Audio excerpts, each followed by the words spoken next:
Oi, fala aí pessoal, bom dia. Você está escutando o inglês no rádio. I am your host, Foster Hodge. This is your daily dose of English.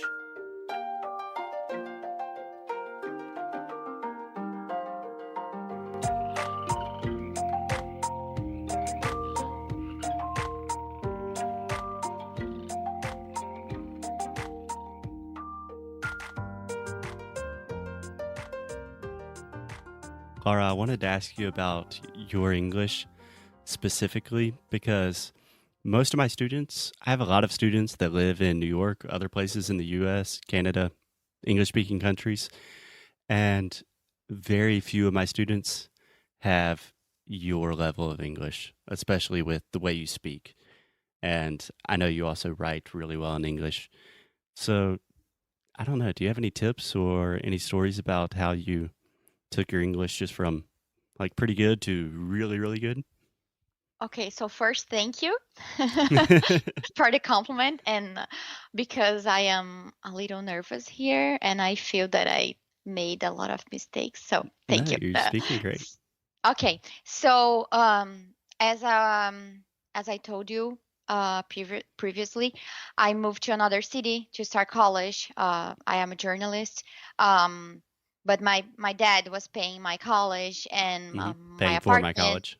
Paying for my college, paying for my apartment because it was not my city. So I didn't realize that I need to study English until I was graduated. And when I graduated, I got a job.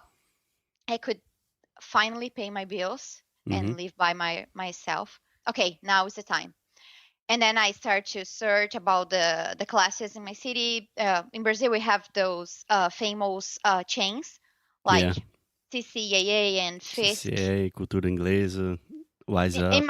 In my city, we had CCAA, Wizard, and FISC. Yeah. And Wise Up was later, but still was very expensive for my budget. Yeah, those places are not cheap. Yeah, I'm gonna say this because probably you have a lot of Brazilians listen to the podcast, right?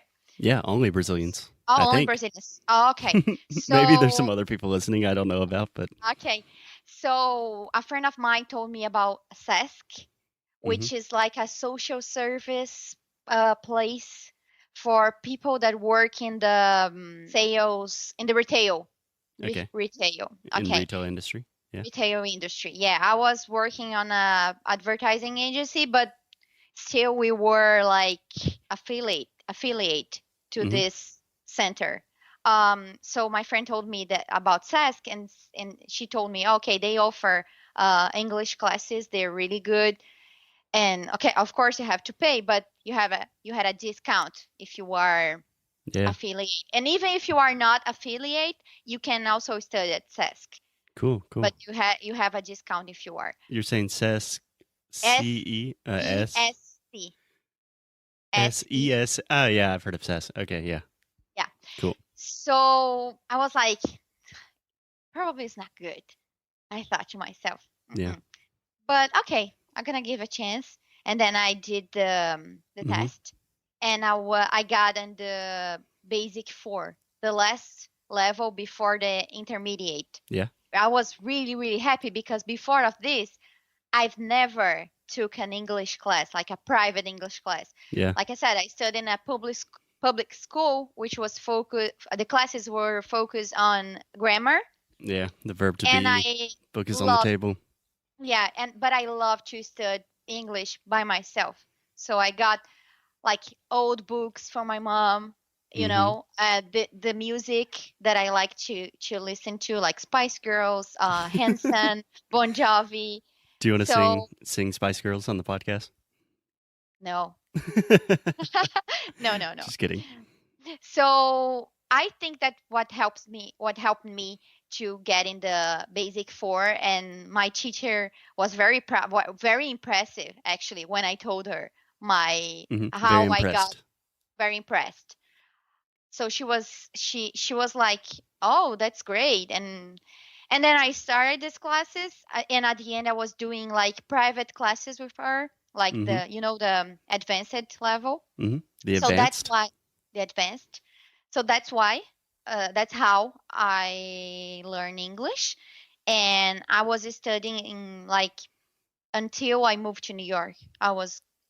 We're like from 2009 until 2000. Yeah, it was like 4 years. Yeah. So you 4 years. English really well when you moved to New York. Maybe not, obviously not as good as you do now, but Yeah, all my classes with my teacher. Her name is Carla.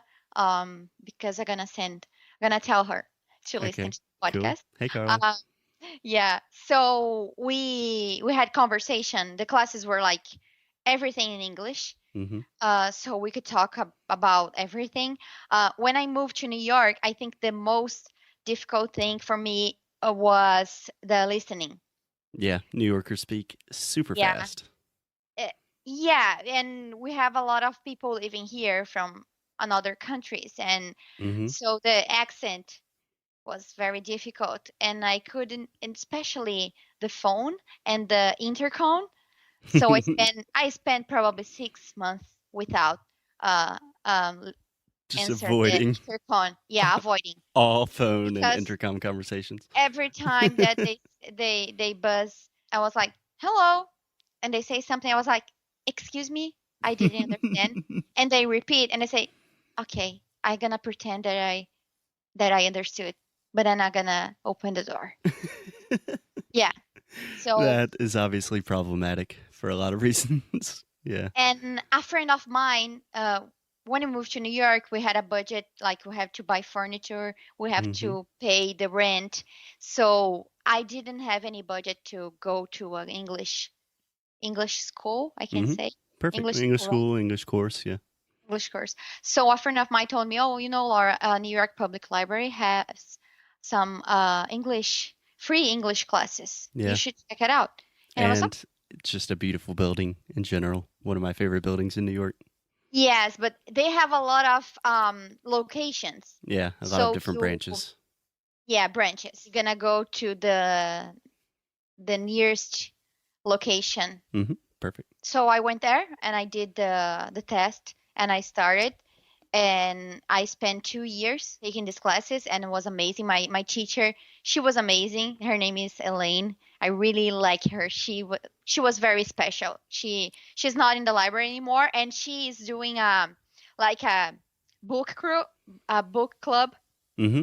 No, So I also spent like probably 1 and a half in this book club. That's awesome. I always wanted to Yeah, participate in a book club, but I've never done it. because she the thing is, when you reach a level, an English level, Mm-hmm. you don't want to do grammar exercises anymore. Yeah. So Yeah, totally. we read the books, we read the chapters that she asked us, and then she asked questions about the story, and she never chose like She never random chose. she never chose a random book. Yeah. So we read American classics like Of Mice and Men, Old Man and the Sea, Yeah. the Hemingway. Of Mice and Men, I already told. The Mockingbird. To What is Kill a it? Mockingbird. To Kill a Mockingbird, A and also classic. Atticus Finch. yes, A Three Girls in Brooklyn. This is amazing. I don't know that one.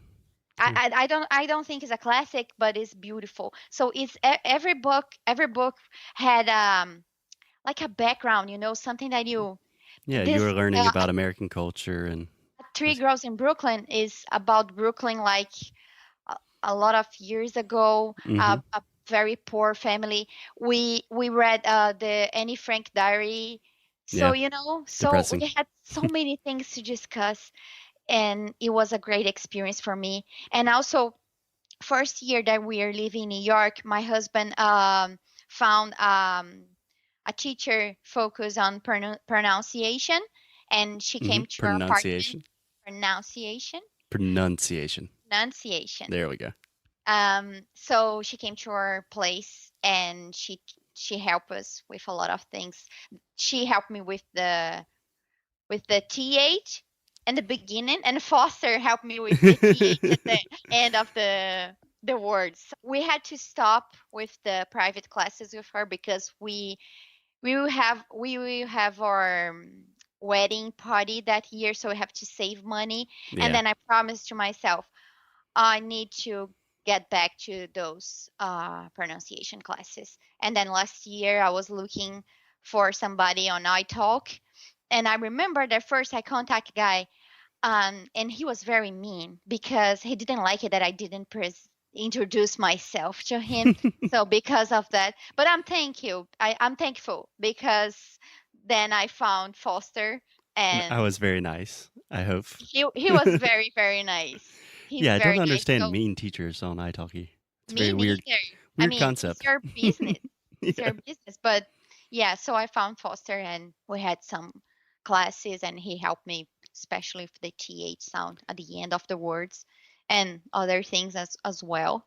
Awesome. And yeah, and our classes are like we are always discussing things about entrepreneur, right?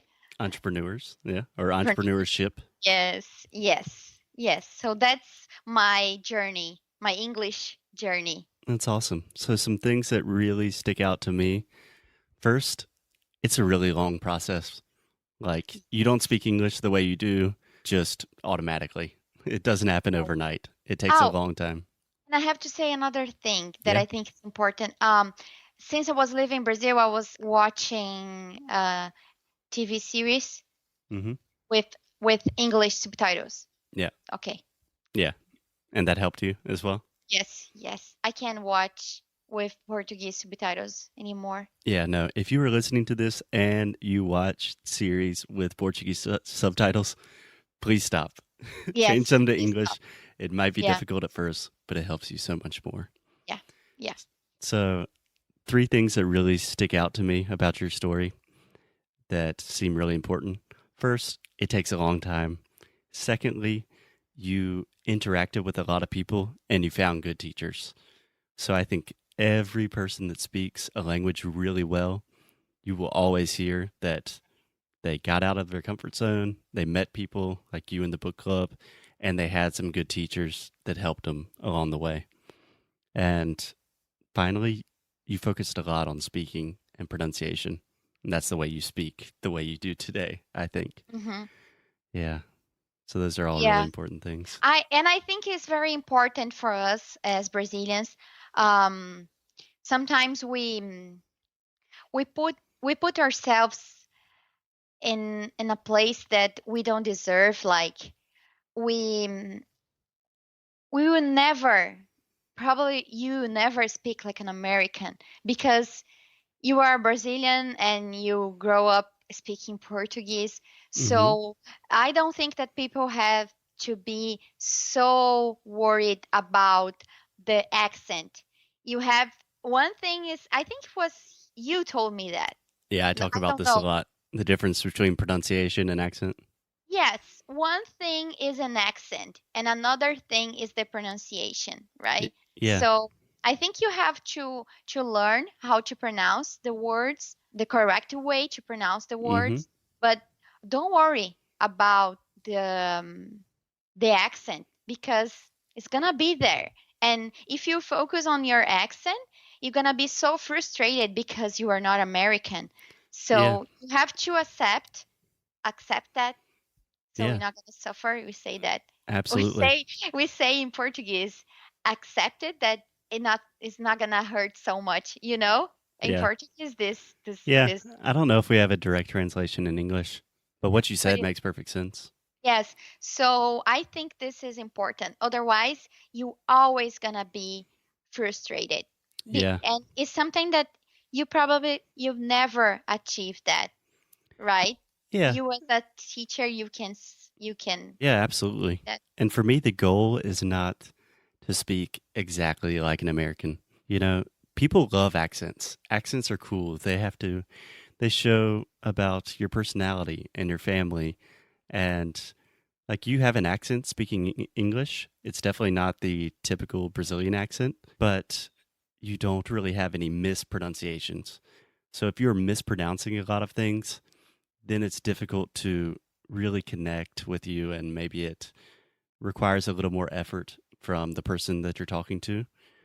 But if you just have an accent, Americans love accents. We think it's really cool. Yeah, and think about it. You speak another language, right? Are you asking me? No, I'm telling you Falo. I'm telling, yeah, and you as well. I mean, you probably you are not worried about your American accent when you speak Portuguese, right? Yeah, no, I just You have speak. to be I say proud of so many yourself. stupid things. Yeah. You have to be proud of yourself. I mean, you speak Portuguese and you also speak English, and you also speak Spanish. You know what I mean? So I think that we have to try to look in another way, not like losers, but like winners. I know this is very philosophic, but it's the truth, right? Yeah, no, I totally agree that probably the number one thing that my students have a lot of problems with is just being scared of what other people will think. And in many cases, my students are scared of what other Brazilians will think about their English. And Yeah, my only advice is just like let embrace go. yourself, let it go, Yeah, let and it go. speak. It's not rocket science. I know it's Yes, difficult, you but have to start to speak. So, and you are going to realize when you make a mistake, and that's okay. My husband, he always says, you know what? You have to speak like with confidence, and then even if you are speaking the wrong way, it's gonna sound like the right way because you are so confident. But exactly. of course he's kidding, but you have to trust yourself. No, it's real. We have a phrase in English that we say, fake it till you make it. Yes, I know this one. And it depends why you want to learn English, right? If you can communicate it, so that's it. You did it. Yeah. That's something that I always, with every student I work with, the first thing is really like, what are your goals? What are you trying to do with English? Do you just want a little bit of English for a trip? Then you can probably just learn the basics. But if you want to live and work abroad, then that's an entirely different game. So you have to Yes. know what game you're playing. Yes. Yeah. Yeah. Cool. So, Laura, I've asked you a lot of questions. We talked a lot, but do you have any last words or recommendations that you would give to any Brazilians thinking about going to New York, or I don't know, Brazilians I interested in starting a blog or learning English, whatever you think? so I have I would say something that is related to English in New York. A Perfect. lot of people ask me, "Oh, but I don't speak English. What am I going to do? Oh my God, how can I go to the immigration? How can I go to a restaurant?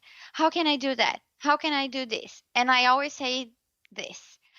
Okay, there's nothing wrong if you come to New York and you don't speak English. A lot of people do that every day. Don't let Hmm. this be the thing that is gonna prevent you from coming to New York. Exactly. But at the same time that you are complaining that you don't speak English, try at least to learn something that is gonna help you during Hmm. your trip, during your time in New York. Because for me, it's more important, it's better to know something that when you don't know anything. Yeah. Think about it. You are planning a trip to New York. Probably you were planning with 3 months or 4 months. So Hmm. you have time. You have to find the time for the things that are important. Listen to a podcast or watch a TV series or Listen to a uh podcast. Inglês yeah, no rádio. or maybe you can talk to Foster to have a class with him, and he can help you because Also he a good speaks idea. Portuguese. Yeah, he speaks Portuguese, so he's he's a great teacher for Brazilians. So you know what Thank I you. mean? That's something that you can do it. You just like try to include English in your routine every day. So when you realize this is the most magical moment when you are learning a language, it's when you understand something without the subtitles or without the translation. Yeah. So That's that's the my moment where you advice. think like, wow, I actually speak English Yeah. or I So speak Portuguese. yeah, Yeah. that's my advice. It's better to know something than when you don't know anything. So instead of complaining that you don't speak English, try to learn something. Even if it's like a please or excuse me or how much is this or how long it's gonna take. I want to go to this place. Exactly. And I think that's great advice because I think a lot of people are just really nervous about speaking English. So they just think, okay, I'll learn when I arrive there. And And I have normally that situation doesn't work. one last thing about Y- New York Yeah, and please. language. Every time that somebody asks if I'm gonna have problems if I don't speak English, and Brazilian people answer, no, everybody speaks Spanish in New York. First, we don't speak Spanish, we speak Portuguese. That is And true. second, people always get mad when Americans, for example, or other people think that we speak Spanish in Brazil.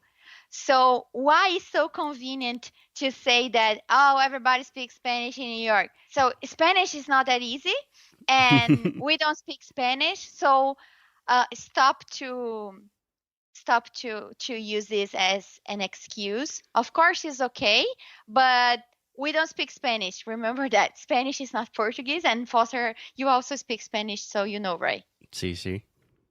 Yeah. Yeah. I always tell this to my students as well is, yeah, if you don't speak English well when you go to New York or any other English speaking country, will you survive? Yeah. Yeah.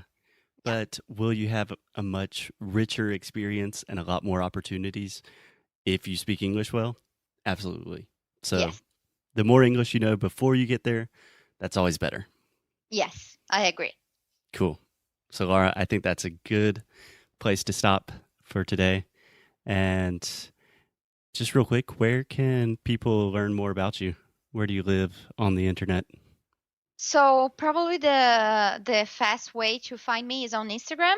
You can go there and find me. It's Laura underline Peruchi. Yeah, And then Laura's you have Instagram's awesome. She's and doing this a 30-day makeup, a 30-day mask, mask challenge face right now. mask. And it's really, I don't know anything about masks, but I still enjoy it. So everybody should check it out. Yeah. So on my Instagram, you're gonna find the link to my blog, and on my blog, you have everything. So I think the easiest way to find me is on Instagram. Yeah. Yeah. People will find you. You are everywhere on the internet. So it's pretty easy. Okay. Cool. Laura, thanks so much for talking Thank about New you. York, giving a lot of your knowledge. It's always a pleasure talking with you. Thank you for having me, and I hope people like me. Don't get mad. Everyone will love you. Laura, thanks so much. I'll talk to you soon. Thank you. Bye.